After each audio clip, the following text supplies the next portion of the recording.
ভালোবাসার সুন্দর সুন্দর গল্প পেতে চাইলে আমাদের চ্যানেলটি সাবস্ক্রাইব করে পাশে বেল আইকনে ক্লিক করুন, যাতে পরবর্তী ভিডিওর নোটিফিকেশন খুব দ্রুত আপনার কাছে পৌঁছে যায়। প্রায় 3 মাস পর এক্সের প্রোফাইলে ঢুকলাম, দেখলাম রিলেশনশিপ স্ট্যাটাস দিছে, কিন্তু কার সাথে সেটা মেনশন করে নাই। দিলাম হাহা রিয়াক্ট। তারপর ফেসবুক থেকে বেরিয়ে এসে ছোট করে একটা ঘুম দিলাম। ঘুম থেকে উঠে ফোন হাতে নিয়ে মেসেঞ্জারে গিয়ে দেখি উপরে লেখা আছে নিউ মেসেজ রিকোয়েস্ট। আইডিটার নাম জান্নাতুল ফেরদাউস। চিনতে আর বাকি রইল না, এটা দেখি আমার এক্সের আইডি। অবাক হলাম তার SMS-গুলো দেখে, আপনারা শুনলে বুঝতে পারবেন। কুত্তা, শুয়োর, বানর, লুচ্চা, লম্পট, কুলাঙ্গার, হারামজাদা, হারামি, হনুমান, হাদারাম, গাঁজাখোর, মদখোর, সিগারেটখোর, পানখোর, পানিখোর, বিড়িখোর, ভাতখোর, নুডলসখোর, যা যা বলা যায় সব বলছে। এই কুত্তা, তুই আমার স্ট্যাটাসে হাত দিলি কেন রে? কুত্তার লেজ কি কখনো সোজা হয় না? আর তুই এতদিন কই ছিলি রে কুত্তা? তোরে একবার পাই, তোর হাত পা ভেঙে আমার পোস্টে হাহা দেয়া না? বাপ রে বাপ, এ কি ডেঞ্জারাস মাইয়া রে বাবা। একটা হাহাতেই এত কিছু। ভাগ্য ভালো যে তার সাথে আমার ব্রেকআপ হয়ে গেছে, নইলে অবস্থা কেরাসিন বানিয়ে দিত। আর তুই আমার পাইলে তবেই না হাত পা ভাঙবি, না পাইলে কেমনে? হা হা, বোকা মাইয়া কোথাকার। আমি এসব SMS দিলাম। কে আপনি? আর এগুলো কী সব আবল তাবল কথা বলতেছেন? সঙ্গে সঙ্গেই রিপ্লাই, কুত্তা, আমারে তুই এখন চিনতে পারস না? 2 বছর প্রেম করে এখন বলছো আমি কে? Sorry, wrong number. Wrong number মানে? আমি কি তোর সাথে ফোনে কথা বলছি নাকি রে বানর? ওই সেরি, এত কথা বলিস কেন? যা তুই বলো। You can not message or call them in this chat and you want receive their message or call. এখন কী যে ভালো লাগতেছে ভাই, আপনাদের বলে বোঝাতে পারবো না। আমার সাথে ব্রেকআপ করার পর একটা বারের জন্যও খোঁজ নিস নাই, এখন আবার আমারে বলতেছো আমি ভাতখোর। জীবনে তো কিছুই খাওয়াস নাই আমারে। আমার তাই তো সারা জীবন খেয়ে গেলি, নাকি 2টা বছর খেয়ে গেলি? আর এখন আমাকেই খোঁড়া দিচ্ছিস আমি ভাতখোর। কথাগুলো ভাবতে ভাবতেই ফোনটা বেজে উঠল।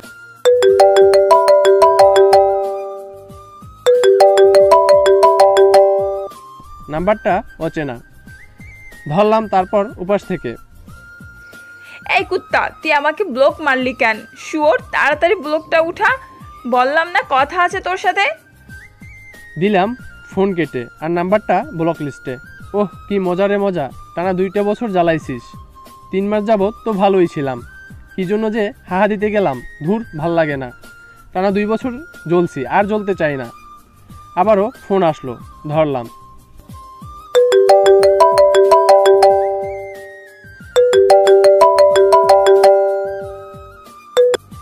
প্লিজ ফোনটা কেটো না, তোমার সাথে আমার কথা আছে। আবারও কেটে দিলাম। তোর সাথে? তারপর? প্লিজ ফোনটা কাটবে না, তোমার সাথে আমার কথা আছে। কাটবো, তুই কি করবি? তোর সাথে আমার কোনো কথা নাই। এই, তুই আমার তুই করে বললি? হ্যাঁ বললাম। তুই কি করবি? কুত্তা, তোর সাহস তো কম না, আমারে তুই করে বলিস? তুই জানিস আমি কে? আইসে, তুই কে আমি জানি না? তোর কোথায় কি আছে আমি সব জানি। ফাউল একটা। কি বললি তুই কুত্তা?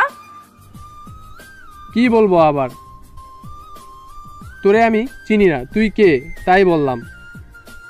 কুত্তা, তার আগে তুই কি বললি? আমার কোথায় কি আছে তুই নাকি সব জানিস, বল। আরে ওটা তো কথার কথা বললাম। তোর কোথায় কি আছে আমি কিভাবে বলবো? তুই কি জীবনে তোর হাতটা পর্যন্ত ধরতে দিছিস নাকি কুত্তি? তুই আমারে কুত্তি বললি? তুই জানিস আমার আম্মু জীবনে আমায় কুত্তি বলে নাই। বানর, শুয়ার, কুত্তা, যা, তোর সাথে আমার ব্রেকআপ। জীবনে আমার আর কোনোদিন ফোন দিবি না, আমার পোস্টে হাহা দিবি না। তোর সাথে আবার রিলেশনে জড়াতে চেয়েছিলাম, কিন্তু তোর ভাষার জন্য আর হলো না। হারামজাদার ভাষা কি মাই ফুড। হা হা হা, কথায় আছে না ভূতের মুখে রাম নাম? এর হয়েছে তাই। যে মাইয়া কুত্তা, বানর, শুয়োর, লুচ্চা ছাড়া কথাই বলে না, সে নাকি আমার সামান্য কুত্তি বলার জন্য ব্রেকআপ করলো। ভাবা যায় বিষয়টা? যাই হোক, পরিচয়টা দিয়েই নেই। আমি আজিজ, এবার অনার্স 2য় বর্ষের ছাত্র। আর যার সাথে এতক্ষণ কথা বলছি ও হলো জান্নাত, আমার গার্লফ্রেন্ড। গার্লফ্রেন্ড বললে এখন ভুল হবে, বলতে হবে এক্স গার্লফ্রেন্ড। এবার ইন্টার ফাইনাল ইয়ারে আপনাদের সাথে কথা বলতে বলতে ফোনটা আবার বেজে উঠল।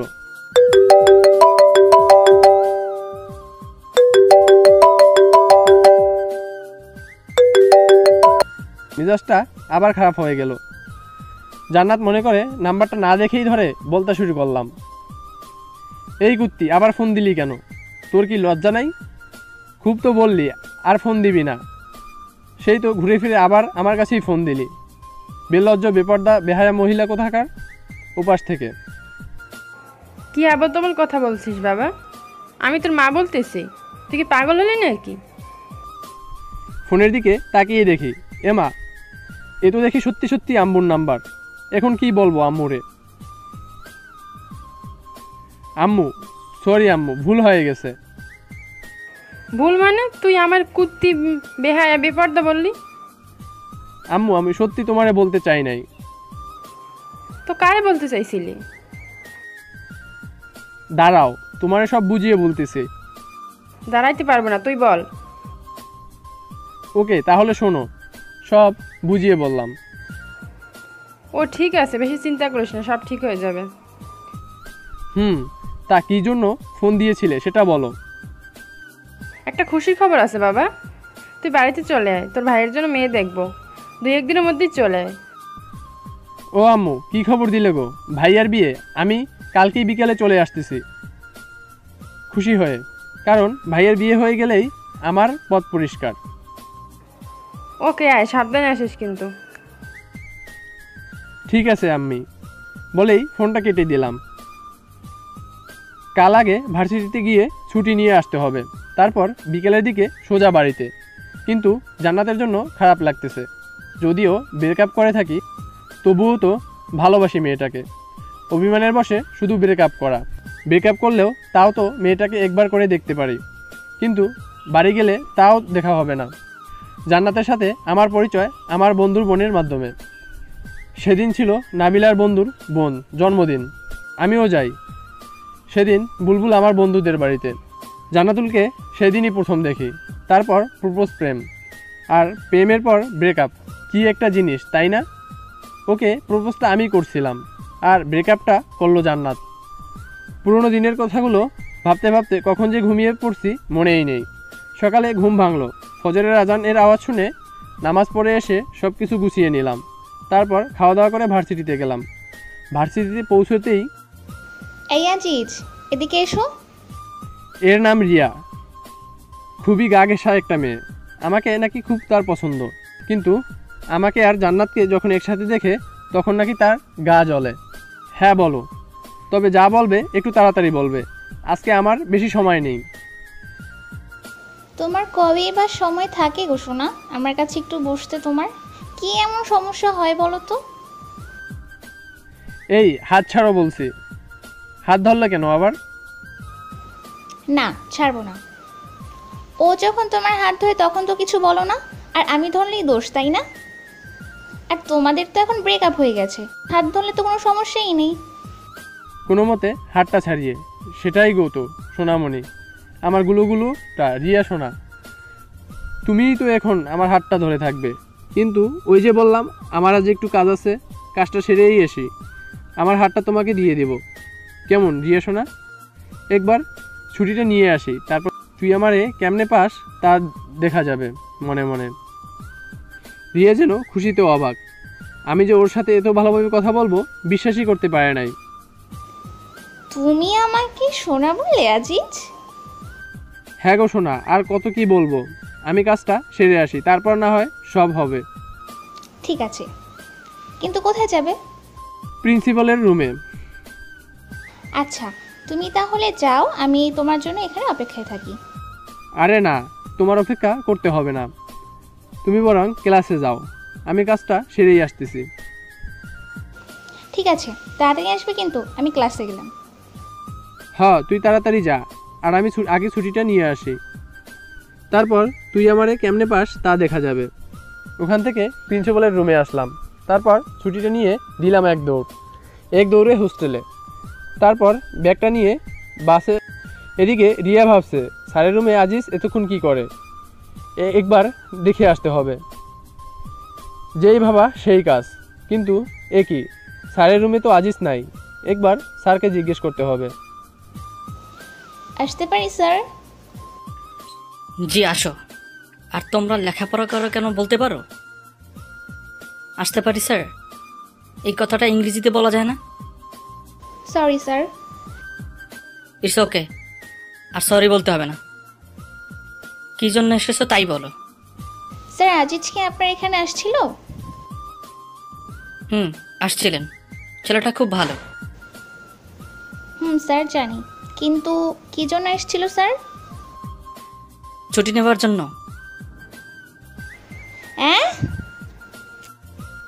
এইদিকে টিকিট কেটে বাসে উঠে বসে আছি। আমি যেই কানে হেডফোন দিব অমনি চোখ গেল বাসের দরজার দিকে। একটা মেয়ে, মাশাল্লাহ, দেখতে একদম দুধে আলতা। মেয়েটি দেখি আমার সিটের দিকে এগিয়ে আসছে, আর আমি অপলক দৃষ্টিতে তার দিকে তাকিয়ে রয়েছি। আমার সামনে দাঁড়িয়ে মেয়েটি বলল, ভাইয়া, জানালার পাশের সিটটা আমার, যদি একটু এই পাশে আসতেন। সরি আপু, আসুন বসুন। আরে সরি বলছেন কেন, ঠিক আছে। ধন্যবাদ। আচ্ছা আপনি কোথায় যাবেন আপু? সিরাজগঞ্জ। আপনি? আরে আমিও তো সিরাজগঞ্জেই যাচ্ছি। বাহ, ভালোই হলো, গল্প করতে করতে যাওয়া যাবে। তা আপনি সিরাজগঞ্জের কোথায় যাবেন? উল্লাপাড়া। আপনি? সিরাজগঞ্জেই। ও, আপনার নামটা কিন্তু জানা হলো না আপু। আমি সামিরা, অনার্স দ্বিতীয় বর্ষের ছাত্রী। আপনি? আমি অনার্স দ্বিতীয় বর্ষে। আমি আজিজ। আমরা যেহেতু একই ক্লাসে, তাহলে আমরা তো তুমি করেই বলতে পারি। তুমি কি বলো সামিরা? অবশ্যই, কেন না। আচ্ছা সামিরা, তুমি কি সিঙ্গেল? কেন বলো তো? না, এমনি শুনতে চাইলাম। না, আমার বয়ফ্রেন্ড আছে। আর তুমি? কি আর বলবো, দুঃখের কথা, আমি বর্তমানে ঝুলে আছি। ঠিক তোমার কথা বুঝলাম না। মানে 3 মাস আগে ব্রেকআপ হয়েছে, কাল রাতে আবার এক্সের সাথে কথা হয়েছে। ও, তা কি কথা বললে কাল রাতে? শুনবে? বলো। কথাগুলো শুনে যদি তোমার হাসতে হাসতে পেট ব্যথা হয়ে যায়, তাহলে আমি কিন্তু দায়ী না। ধুর, ফাজলামো করো নাকি, বলো তো। তাহলে শোনো, কাল রাতে সব কথাগুলো সামিরাকে বললাম। মেয়েটা হাসতে হাসতে যেন গড়াগড়ি খাওয়ার মতো অবস্থা। আমার সব কথা শুনে সামিরা হাসতে হাসতে বলল, আজিজ, তুমি তাহলে ভাত খোর। তুমিও শুরু করলে নাকি? আরে না, এমনি মজা করলাম। আচ্ছা আজিজ, একটা কথা বলবো। বলো। তুমি যদি ভাতখোর হও, তাহলে তুমি এত চিকন কেন? তোমায় তো দেখে মনে হয় না তুমি ভাতখোর। ধুর, ফাজলামো করতেছো আমার সাথে? যাও, তোমার সাথে কথা নাই। আরে আরে, রাগ করো কেন, আমি তো মজা করলাম। আচ্ছা সামিরা, ভাতখোর কাকে বলে বলতে পারবে? আমি কিন্তু এটার মানে বুঝলাম না। ওটা তোমার গার্লফ্রেন্ড, এর কাছে জিজ্ঞেস কইরো, আমি বলতে পারলাম না। মেয়েটার সাথে কথা বলতে বলতে তার গন্তব্যস্থানে পৌঁছে গেলাম। বাসের মধ্যে দুজন যতটা সময় একসাথে ছিলাম, সারাক্ষণ সামিরের মুখে হাসি ছিল। যাওয়ার সময়, আজিজ, তুমি কিন্তু খুবই মজার একটা মানুষ। যতক্ষণ তোমার সাথে ছিলাম খুবই এনজয় করলাম মুহূর্তটা। আর তোমার কথা শুনে যতটুকু বুঝলাম, জান্নাত তোমাকে খুবই ভালোবাসে, আর অভিমানের বশে শুধু তোমার সাথে এমন ব্যবহার করেছে। আমি জানি। আমি কিন্তু তোমার গার্লফ্রেন্ডকে চিনি। কি বলো, কিভাবে? সময় হলে জানতে পারবে। আল্লাহ হাফেজ, ভালো থেকো আজিজ, আর জান্নাতের সাথে আবার ভাব করে নিও। আল্লাহ হাফেজ সামিরা। কিন্তু তুমি কিভাবে জান্নাতকে চেনো সেটা তো বলে যাও। যাহ, মেয়েটা চলে গেল। ধুর, ভালো লাগে না, আবার একটা রহস্যের মধ্যে রয়ে গেলাম। আবার ওর নামটা ছাড়া কিছুই জানা হলো না, এমনকি ফোন নাম্বারটাও নেওয়া হলো না। কথাগুলো ভাবতে ভাবতে আমার গন্তব্যস্থানে পৌঁছে গেলাম। আমার শহর উল্লাপাড়াতে। বাস থেকে নেমে একটা সিএনজি নিয়ে সোজা বাড়িতে। দরজার সামনে এসে কলিং বেল বাজাতেই আম্মু এসে দরজা খুলে দিলেন। কিরে, এত তাড়াতাড়ি এসে গেলি? একটু আদর যত্ন করবে? তা না, বলতেছো এত তাড়াতাড়ি চলে আসলাম। আর এখন কত বাজে সেদিকে দিকে কি খেয়াল আছে তোমার আম্মু? বিকাল 5:30 বাজে। আচ্ছা বাবা, আমার ভুল হয়ে গেছে, মাফ কর আমাকে। এখন যা, ফ্রেশ হয়ে এসে খাবে কিছু। ভাইয়া কোথায়? তোর ভাইয়া তার রুমেই আছে। ওকে আম্মা জান, আমি গেলাম বলেই সোজা আমার রুমে চলে গেলাম। তারপর ফ্রেশ হয়ে খাওয়া দাওয়া করে ভাইয়ার রুমে গেলাম। গিয়ে কি করছিস ভাইয়া? আরে আজিজ, তুই কখন আসলি? আয় এদিকে আয়, বস এখানে। ভাইয়া শুনলাম কাল নাকি তোর জন্য মেয়ে দেখতে যাবে। হ্যাঁ, সেজন্য তো তোকে নিয়ে আসলাম। কিন্তু তুই নাকি একটা মেয়ের সাথে রিলেশন করিস, তাহলে তার কি হবে? আরে বোকা, তার আবার কি হবে? ওর সাথে তো আমার বিয়েটা ঠিক হলো, আমার পছন্দের মানুষের সাথে। ভাইয়া তোর সাথে তো তোর ভালোবাসার মানুষটার বিয়ে হচ্ছে, কিন্তু আমার যে কি হবে আল্লাহ ভালো জানে। মনে মনে কিরে, এত কি ভাবিস? কই কিছু না তো। তা তোর জান্নাতুলের কি খবর? এখনো কি তোর ঝাড়িটারির উপরে রাখে নাকি? ধুর, তুই যে কি বলিস না ভাইয়া। মেয়েটা কিন্তু খুব ভালো। হয় তোরে কইছে মেয়েটা ভালো, তুই কি ওরে দেখছিস নাকি? দেখি নাই, তবে কথা তো বলছি। তুই থাক তোর কথা নিয়ে, আমি গেলাম, এখন ঘুমাবো। আবার ডাকতে যাস না যেন। কাল কখন ভাবিকে দেখতে যাবি তাই বল। সকাল 10টার দিকে। ওকে ভাই বলেই আমার রুমে চলে আসলাম। সারাদিন অনেক ধকল গেছে, এখন একটু ঘুমাই। হঠাৎ করেই ঘুমটা ভেঙে গেল। টেবিলের দিকে তাকিয়ে দেখি জান্নাত সাজগুজ করতেছে। আমি তো দেখেই অবাক। ঠোঁটে হালকা লিপস্টিক, চুলগুলো খোপা করা, পরনে একটা কালো শাড়ি। আমি যেন মুগ্ধ হয়ে তাকিয়ে রয়েছি তার দিকে। আমার তাকিয়ে থাকা দেখে জান্নাত বলল, কি দেখো এমন করে? তোমাকে একদম পরীর মতো লাগছে। যা দুষ্ট, ওভাবে কেউ বলে? আমার বুঝি লজ্জা করে না? আমার কাছে আবার কিসের লজ্জা শোনা? দেখো কি করি বলেই জান্নাতকে বুকে টেনে নিলাম আর ওকে আদর করতে লাগলাম। কিছুক্ষণ পর, একই জান্নাত, তোমার ঠোঁট ভালো ভালো লাগে কেন? কি হলো, কথা বলো না কেন? জান্নাত, তোমার লিপস্টিক পানি পানি লাগে কেন? চোখ খুলে তাকিয়ে দেখি জান্নাত নেই, আর আমার সামনে রয়েছে দেয়াল। ওটা লিপস্টিক না, আমার ঠোঁট কেটে রক্ত বের হচ্ছে। রক্ত দেখে দিলাম এক চিল্লানিতে পুরো বাড়ি আমার রুমের মধ্যে। কি রে, কি হয়েছে? এত জোরে চিল্লাস কেন? এ কি, তোর ঠোঁট কাটলো কেমনে? কি রে, এতখানি কাটলো কিভাবে? সত্যি করে বলতো, কিভাবে কাটলি? খাট থেকে পড়ে গেছিলি নাকি? এখন এদের আমি কি বলবো? যদি বলি স্বপ্নের মধ্যে জান্নাতকে চুমু দিতে গিয়ে দেয়ালের সাথে ঠোঁট ঘষেছি, তাহলে তো মান ইজ্জত সব যাবে। আসলে ভাইয়া, আব্বু আম্মু, আমি খাটে থেকে পড়ে গেছিলাম। তোমরা তো জানোই আমার ঘুমের মধ্যে এপাশ ওপাশ করার স্বভাব আছে। সাবধানে ঘুমাতে পারিস না? সবাই বিভিন্ন রকম কথা বলে চলে গেল। উফ, বাঁচলাম। কি একটা কাণ্ড হয়ে গেল বলুন তো। এই জান্নাত কি ঠিক মতো ঘুমাতেও দেবে না? স্বপ্নের মধ্যে কত সুন্দর একটা ব্যবহার করলো, কিন্তু সামনাসামনি ওরে বাবা, একদম পেতনি। জান্নাত সবার সাথে ভালোই ব্যবহার করে, শুধু আমার বেলায় এমনটা করে কেন বুঝি না। হয়তো ভালোবাসার মানুষের প্রতি একটু বেশি অধিকার খাটাতে চায়, তাই আমার সাথে এমন করে। কথাগুলো ভাবতে ভাবতে কখন যে ঘুমিয়ে গিয়েছি খেয়ালই নাই। ঘুম থেকে উঠে ফজরের নামাজ পড়ে খাওয়া দাওয়া করে রেডি হয়ে ভাইয়ার জন্য মেয়ে দেখতে চলে আসলাম। তারপর যা দেখলাম, মোটেও তা দেখার জন্য প্রস্তুত ছিলাম না। কারণ তা হলো, ভাইয়ার জন্য মেয়ে দেখতে এসে বসে আছি প্রায় 1 ঘন্টা হলো, কিন্তু মেয়েকে আনার কোনো নামই নাই। মেয়ে আসুক আর নাই আসুক তাতে আমার কি? সামনে বিভিন্ন রকমের খাবার রাখা আছে, তা আমি মনের আনন্দে খেয়ে যাচ্ছি, কিন্তু ভাইয়া কিছু খাচ্ছে না। ভাইয়ের মুখ দেখার মতো অবস্থা হয়ে গেছে, একদম ধুতুম পেঁচা। তাই ভাইয়াকে বললাম, কি রে ভাইয়া, কিছু খাবি না নাকি? ধুর, আমি আছি টেনশনে আর তুই আছিস খাওয়া নিয়ে। বুঝি না, মেয়েদের এত সাজগোজ করা লাগে। সেই কখন থেকে বসে আছি, আমাদের সময়ের কি দাম নেই নাকি? এত চাপ নিস কেন, আসবে তো নাকি? তোর তো দেখি তোরই ছইছে না। এত পেঁচাল পারছিস কেন? দিব্যি তো খাইছিলি। খা না ভাই, আমার পিছে লাগলি কেন? আচ্ছা ঠিক আছে, আমি আর কথা বলবো না তোর সাথে। আমি খাই আর তুই অপেক্ষায় থাক ভাবিকে দেখার জন্য। আমি আর কোনো কথা না বলে খাওয়াতে মন দিলাম। নিচে তাকিয়ে খাইতেছি। খাওয়ার মাঝখানে কেউ একজন বলে উঠলো, আরে আজিজ, তুমি এখানে? তাকিয়ে দেখি সামিরা। তুমি এখানে কি করো? আমি তো আমার ভাইয়ের জন্য মেয়ে মানে আমার ভাবিকে দেখার জন্য এসেছি, কিন্তু তুমি এখানে কি করো? আরে আমি তো দুলারির বেস্ট ফ্রেন্ড। আমি এখানে থাকবো না তো কে থাকবে? দুলালি আমার হবু ভাবির নাম।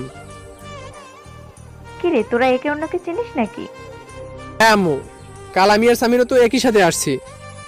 অনেক কথা হবার পর মেয়ে দেখে বিয়ের দিনক্ষণ ঠিক করে যখন চলে আসবো তখন সামিরাকে আমি আলাদা রাখলাম। তারপর হ্যাঁ বলো, কি বলবে? তুমি কিন্তু বললে না কিভাবে জান্নাত কি তুমি জানো। তোমায় তো বললাম সময় হলে ঠিক জানতে পারবে। তাহলে তুমি বলবে না, তাই তো? আরে পাগল, রাগ করো কেন? তোমার ভাবি কি বিষয়টা জানে যে তুমিও প্রেম করো? ধুর, ভাবি জানবে কিভাবে যে আমি প্রেম করি? ভাবিকে তো আমি আজকেই প্রথম দেখলাম। তার মানে তুমি এর আগে তোমার ভাবিকে কখনো দেখো নাই? দেখেছি, তবে ভাইয়ার ফোনে, সামনাসামনি আজই প্রথম। ও বেশ ভালো। তবে আমার মনে হয় বেচারি চাপটা একটু বেশি পড়ে যাবে, কারণ এখন তার বিয়ে হবে, আবার কিছুদিনের মধ্যে তোমারও বিয়ে হবে, আর তোমার বিয়ের কাজ মেয়েটাকে একা হাতে সামলাতে হবে, তাই না? ধুর সামিরা, তুমি যে কি বলো না। লজ্জা পেলে বুঝি? আরে না না, লজ্জা পাবো কেন? আমাদের কথার মাঝেই ভাইয়ের ডাক পড়লো। কিরে, আসবি নাকি এখানে থেকে যাবি? আমি না, আসছি, দাঁড়াও। আচ্ছা সামিরা, তাহলে আমি আসি, আবার বিয়ের দিন কথা হবে। আল্লাহ হাফেজ।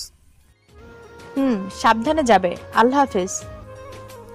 সামিরের কাছ থেকে আসার পর আচ্ছা ভাই বলতো, মেয়ে তোর জন্য দেখতে এসেছি নাকি আমার জন্য দেখতে এসেছি?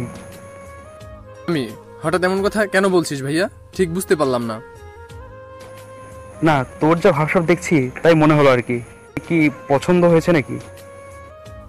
ধুর ভাইয়া, তুই না একটু বেশিই বুঝিস, বুঝলি? সামিরা আমার ফ্রেন্ড, আর ওর বয়ফ্রেন্ড আছে। ও কথা বলতে বলতে বাড়িতে চলে আসলাম। বুলবুলকে এবার ফোন দিতে হবে দাওয়াত দেওয়ার জন্য, আর নাবিলের সাথেও কথা বলতে হবে। ফোন দেওয়ার পর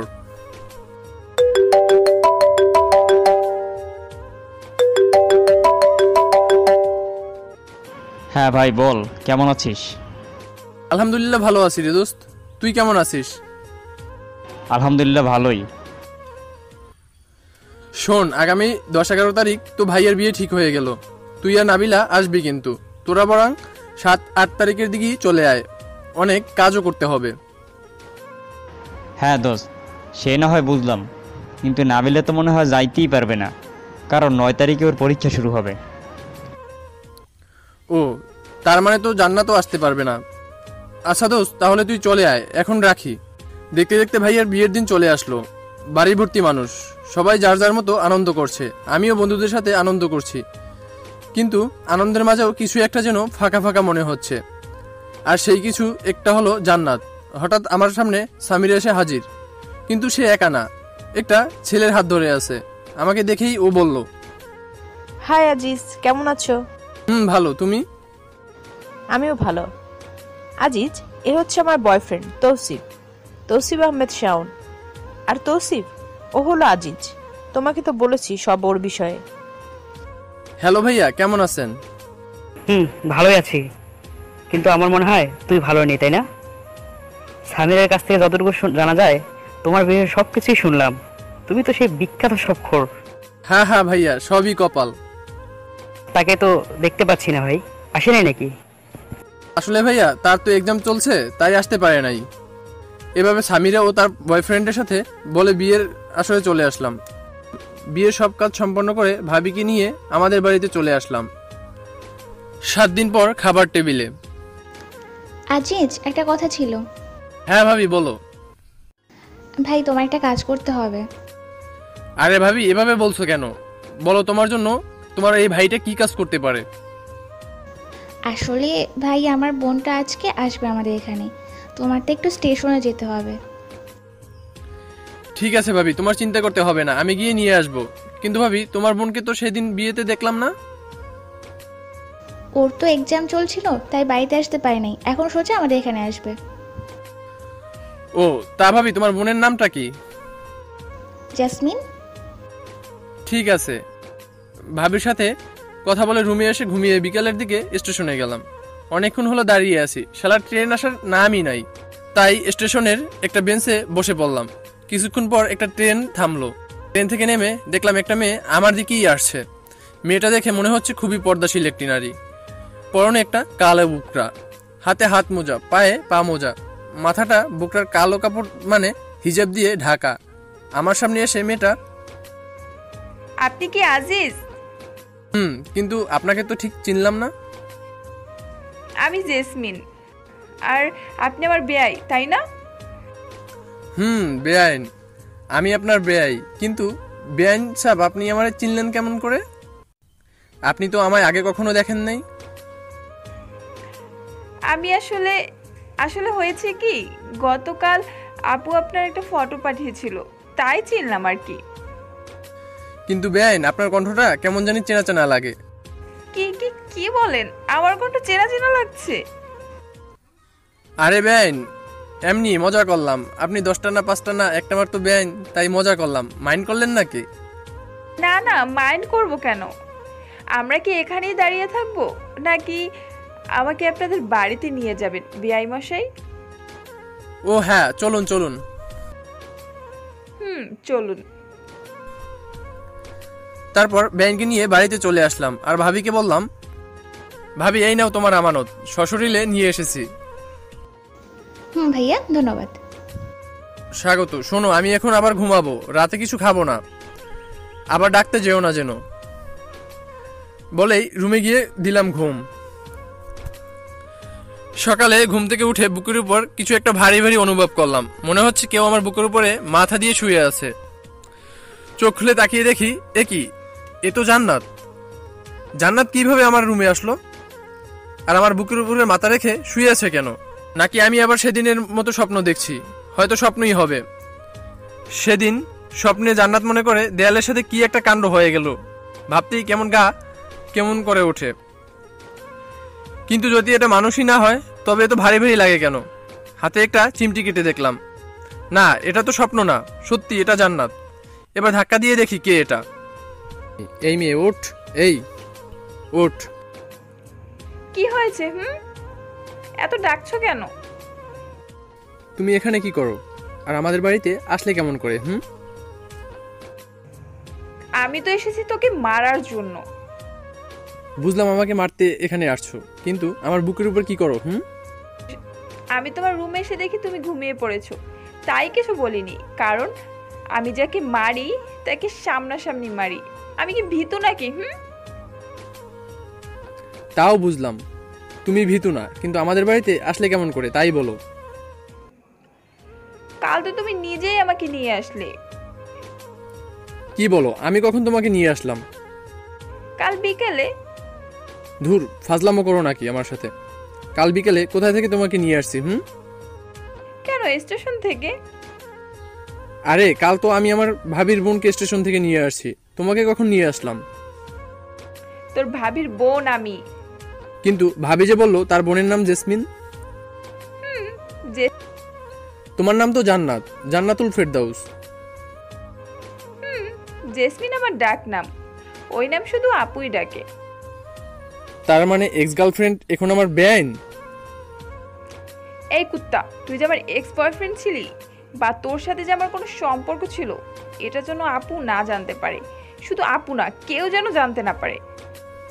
হয়, আমার তো আর খেয়ে দিয়ে কাজ নাই যে তোর মতো একটা পেতনি আমার গার্লফ্রেন্ড ছিল এটা সবাইকে বলে বেড়াবো। কুত্তা, তুই আমারে কি বললি? আমি পেতনি? ভুল কিছু তো বলি নাই। দাঁড়া কুত্তা, আজ তোর একদিন কি আমার একদিন। বলেই জান্নাত কিছু একটা খুঁজতে লাগলো আর রুমের এক কোণ থেকে একটা ফুলঝাড়ু পেল।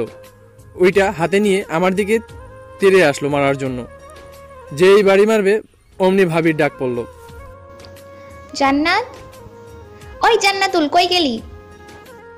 ভাবি, বেআই সাহেব আমার রুমে। কি রে, এখানে কি করছিস? জান্নাত অমনি ফুলঝাড়ুটা ফেলে দিল। ভাবি, বেআইনের সাথে একটু মজা করছিলাম, তাই না বেআইন? আপু, আমার বেআইটা না খুব মজার। আচ্ছা, বুঝলাম। এখন চল, ঘুম থেকে উঠে ফ্রেশও হস নাই। আগে ফ্রেশ হ, খাওয়া করে নি, তারপর দুজনে গল্প করিস। এখন আয়। আর মহারাজ, আপনিও ফ্রেশ হয়ে নিচে খেতে আসুন। বলেই ভাবি জান্নাতকে নিয়ে চলে গেল। আর জান্নাত ওদিকে মনে মনে বলছে, আমাকে পেতনি বলা, তাই না? এখন যদি আপু না আসতো তবে শয়তানটার হাড় গোড় ভেঙে ফেলতাম। কিন্তু শয়তানটা কি বোঝে না যে এই পেতনিটা ওকে কতটা ভালোবাসে? আর এদিকে আমি, উফ, এখন কি যে একটা কাণ্ড হয়ে যেত। ভাবি যদি না আসতো তবে আর আমি আস্ত থাকতাম না। ধন্যবাদ ভাবি। কিন্তু ভাই, এক্স গার্লফ্রেন্ড যখন বেআইন হয় তখন যে এতটা ঝামেলা হয় তা জানা ছিল না। বলেই ফ্রেশ হতে চলে গেলাম। ফ্রেশ হয়ে বের হতেই ফোনটা বেজে উঠল।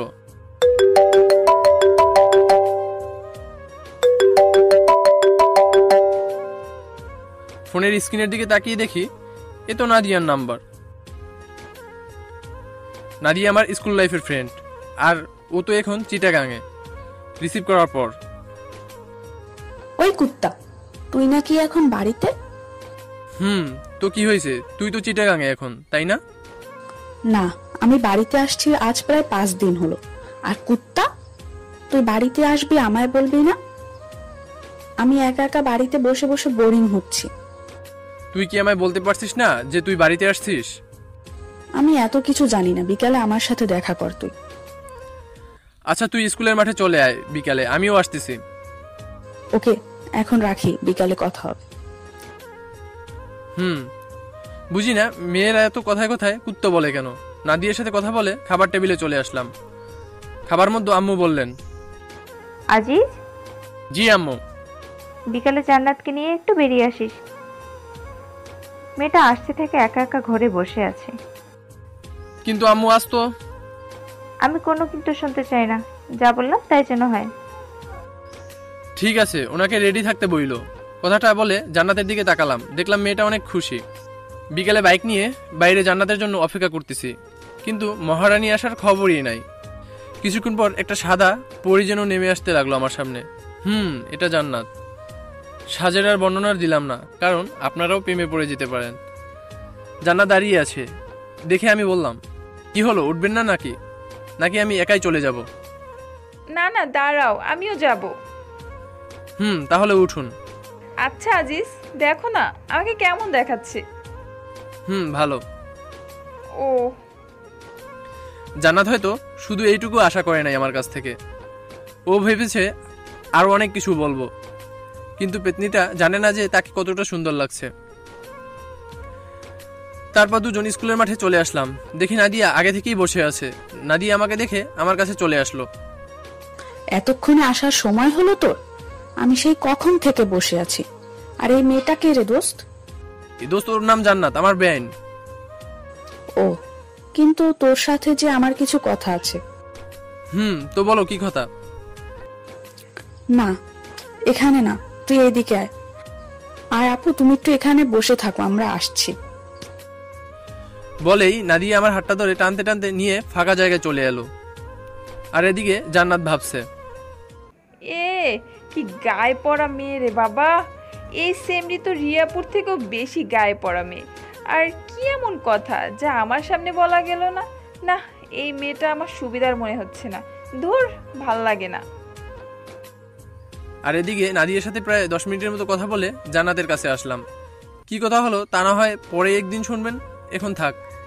এসে দেখি মেয়েটা আনমনে কি যেন ভাবছে। তারপর নাদিয়া চলে গেল, আর আমি জান্নাতকে নিয়ে পুরো গ্রাম ঘুরলাম। আমার সাথে ঘুরতে পেরে জান্নাত অনেক খুশি। একটা কথা বলবো? বলো। পেতনিটা কে? কোন পেতনি? লুচ্চা, বোঝো না কোন পেতনি? বানর কুত্তা, এতক্ষণ যার সাথে কথা বলে আসলি সেই পেতনি। ওহ, ওর নাম তো নাদিয়া, আমার স্কুল লাইফের ফ্রেন্ড।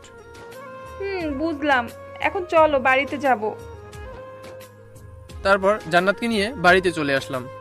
রাত 9টা। ছাদে নাদিয়ার সাথে ফোনে কথা বলতেছি, তখনই খেয়াল করলাম কেউ একজন ছাদে এসেছে।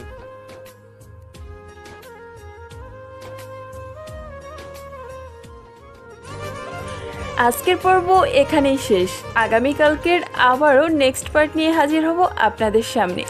যারা এত কষ্ট করে, সময় ব্যয় করে, মনোযোগ সহকারে আমাদের ভিডিওটি দেখেন, আমাদের সাথে থাকেন, আমাদের সাপোর্ট করেন, তাদেরকে অনেক অনেক ধন্যবাদ। আশা করব আগামী দিনগুলোতে আমাদের সাথে থাকবেন, আমাদের সাপোর্ট দিবেন।